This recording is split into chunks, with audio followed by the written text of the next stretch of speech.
या देवी सर्वभूतेषु बुद्धिरूपेण संस्थिता नमस्तस्यै नमस्तस्यै नमस्तस्यै नमो नमः। नमस्कार, मैं काव्य कुमारी, सहायक प्राध्यापक साहित्य, जूथालाल संस्कृत महाविद्यालय, मझौलिया, पश्चिम चंपारण। आज शास्त्री प्रतिष्ठा प्रथम खंड के छात्रों के लिए साहित्य दर्पण के द्वितीय परिच्छेद से वाक्य द्वैविध्य बताने जा रहे हैं। इत्थम वाक्यम द्विधा मतम। इत्थमिति वाक्यत्वेन महावाक्यत्वेन च। वाक्य द्वैविध्य की प्रामाणिकता। उक्तम च तंत्रवार्तिके स्वार्थबोध समाप्तानाम अंगांगी त्वव्यपेक्षया वाक्यानामेक वाक्यत्वं पुनः संहत्य जायते। वाक्य द्वैविध्य का उदाहरण। तत्र वाक्यम यथा शून्यं वासगृहम् इत्यादि। महावाक्यम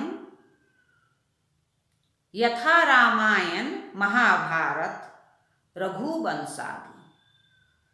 पदोच्चयो वाक्य मित्य युक्तम। इस प्रकार वाक्य के दो भेद हैं। यहाँ इत्थम का अभिप्राय है वाक्य रूप से और महावाक्य रूप से वाक्य के द्वैविध्य का। वाक्य और महावाक्य के संबंध में प्राचीन आचार्यों की यह उक्ति प्रमाण है। अपने अपने अर्थबोधन में समाप्त आकांक्षादि विशिष्ट वे सभी पद संदर्भ रूप वाक्य जब परस्पर अंगांगी भाव संबंध से संबद्ध हो जाया करते हैं तब एक वाक्य अथवा महावाक्य रूप में दिखाई दिया करते हैं। वाक्य के उदाहरण के रूप में शून्यं वासगृहम् आदि श्लोक वाक्य देखे जा सकते हैं और महावाक्य के उदाहरण तो रामायण महाभारत रघुवंश आदि महाकाव्य हैं।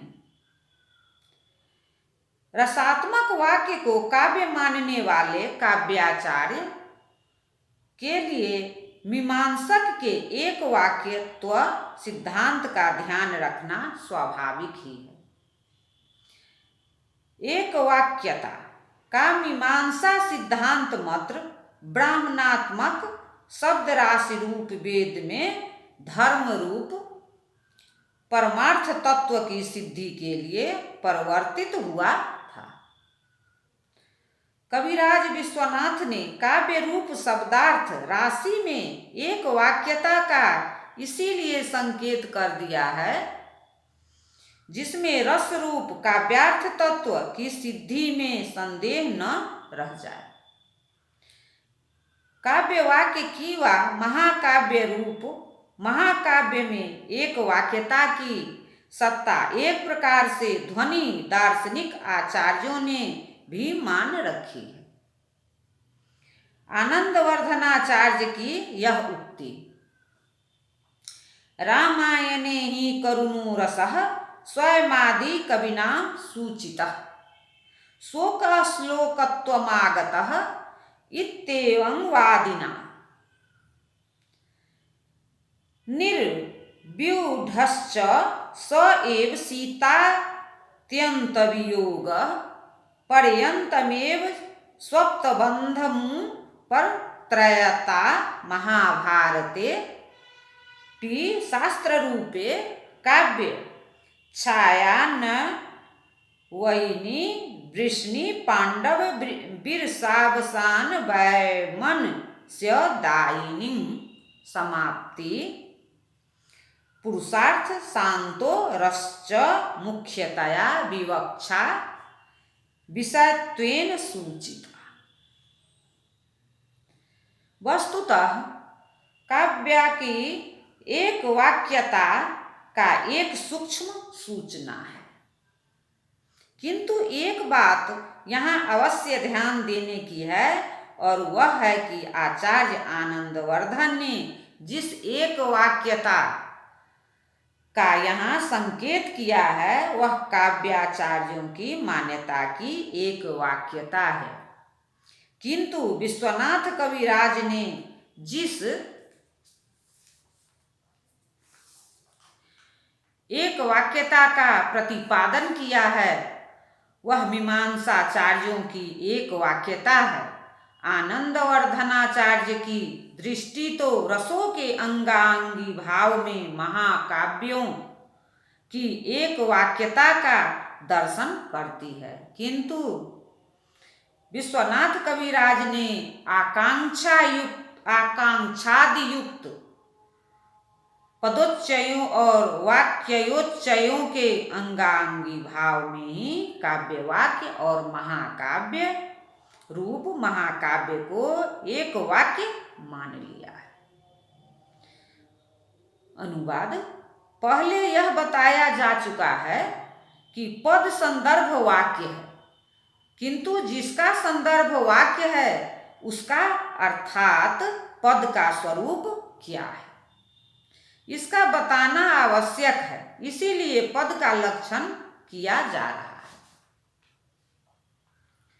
पद वे वर्ण है जो प्रयोग योग्य हुआ करते हैं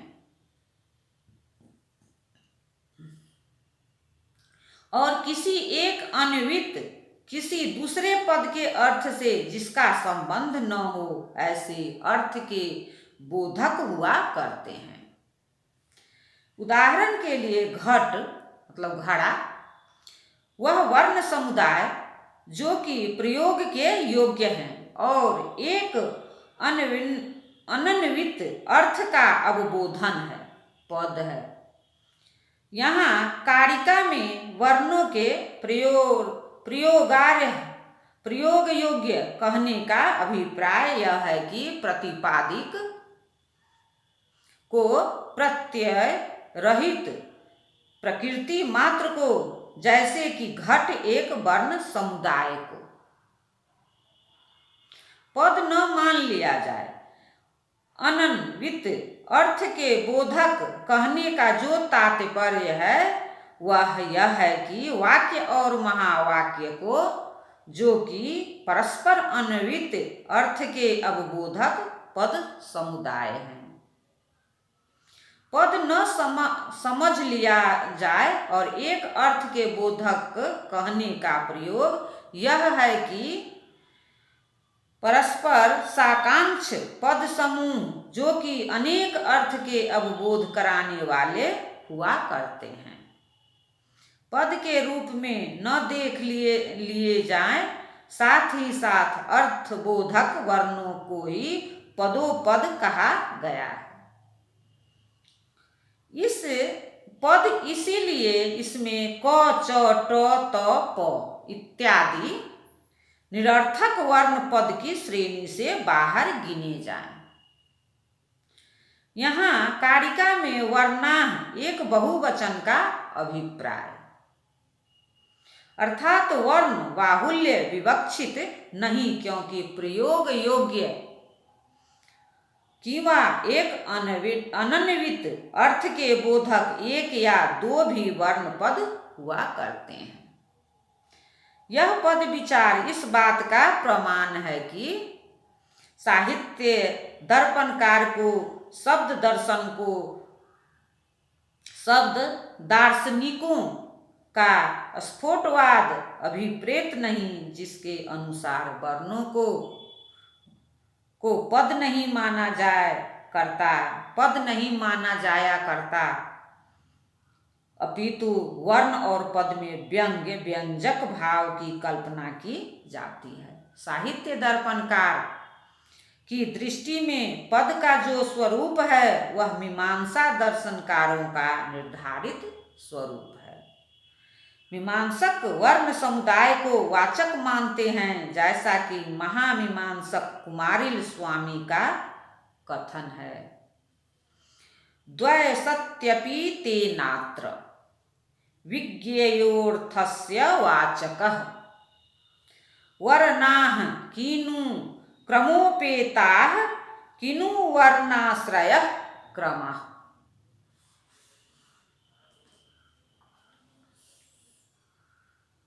अर्थ प्रकार निरूपण।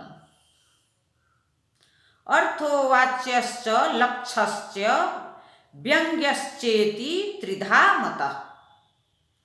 त्रिविध अर्थ का स्वरूप विचार।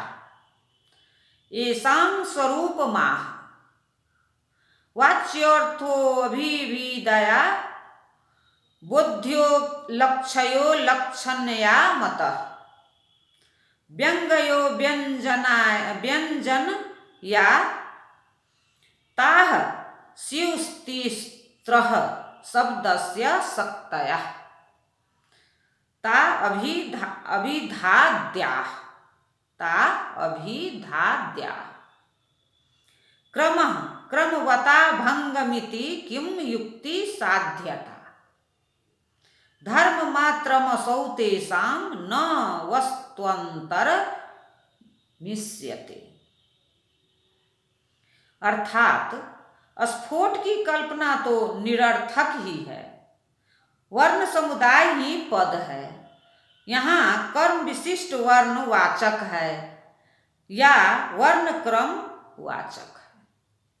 ये दो संभावनाएं भले ही होती रहे, किंतु वस्तुतः जो बात है वह यही है कि क्रम विशिष्ट वर्ण भी वाचक है, क्योंकि जो वर्ण कर्म है वह कोई वर्ण भिन्न वस्तु नहीं, अपितु एक प्रकार का वनय धर्म है। अथवा विश्वनाथ कविराज की इस पद मीमांसा पर नैयायिकों के पद विचार का प्रभाव देखा जा सकता है। नैयायिक भी स्फोटवाद को नहीं मानते, क्योंकि उनके अनुसार भी वर्ण ही वाचक है, जैसा कि न्याय मंजरीकार ने स्पष्ट कहा है। इति वित्तया वर्णा एते धिया विषयीकृतां दधति पदतां वाक्यत्वं वात एव च वाचकाः न च तत्परः स्फोटः श्रोत्रे विभात्यव बोधने न च विधीयतो वाच्ये बुद्धि विधातुमसौ क्षमः। पद जिस अनन्वित एक अर्थ के बोधक हुआ करते हैं वह अर्थ तीन प्रकार का हुआ करता है। एक लावाच्यार्थ, दो रालच्यार्थ और तीन राव्यंग्यार्थ। इन त्रिविध अर्थों के स्वरूप का निरूपण किया जा रहा है, जिसमें वाच्य अर्थ वह है जो अभिधा शक्ति द्वारा प्रतिपादित किया जाया करता है। लक्ष्य अर्थ वह अर्थ है जो लक्षणा शक्ति द्वारा बोधित हुआ करता है, और व्यंग्य अर्थ उसे कहते हैं जो व्यंजना शक्ति द्वारा अवगत किया जाया करता है। इस प्रकार शब्द की जो शक्तियां हैं वे भी तीन ही हुआ करती हैं। यहाँ कारिका में ताह उन शक्तियों का अभिप्राय है। शब्द की अभिधा आदि अर्थात लक्षणा और व्यंजना शक्तियों का अभिधा लक्षणा और व्यंजना को विश्वनाथ कविराज ने शब्द की त्रिविध शक्तियां माना है। अन्य आचार्य इन्हें वृत्तियां अथवा व्यापार कहा करते हैं। महावैयाकरण नागेश भट्ट ने स्पष्ट कहा है, सा च वृत्तिस्त्रिधा शक्तिर्लक्षणा व्यंजना च। अर्थात शब्द की वृत्तियां तीन है, शक्ति, अभिधा, लक्षणा और व्यंजना। वस्तुतः शब्द दर्शन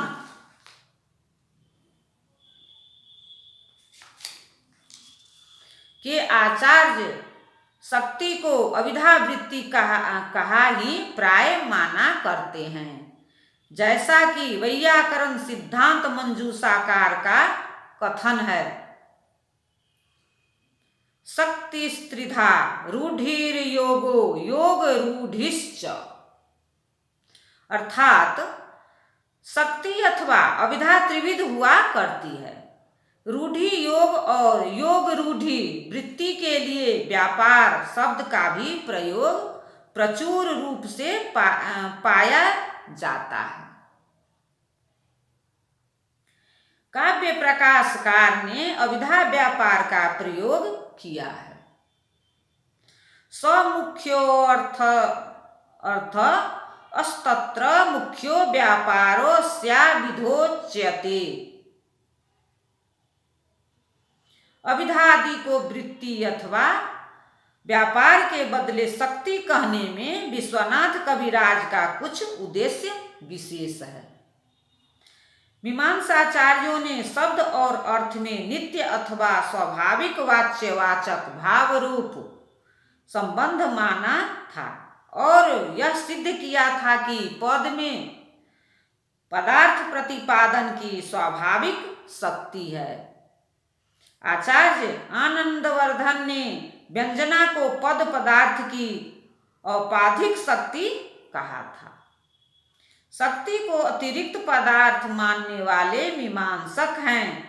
नैयायिकों का मीमांसकों से शक्ति की अतिरिक्त मान्यता पर पर्याप्त विवाद होता रहा है। अलंकारिकों ने इस विवाद से अपने आप को पृथक रखते हुए व्यापार वृत्ति की व शक्ति को समानार्थक माना। ध्वनिकार आचार्य आनंदवर्धन ने अभिधा को अभिधान शक्ति किंवा व्यंजना को अवगमन शक्ति कहा। धन्यवाद।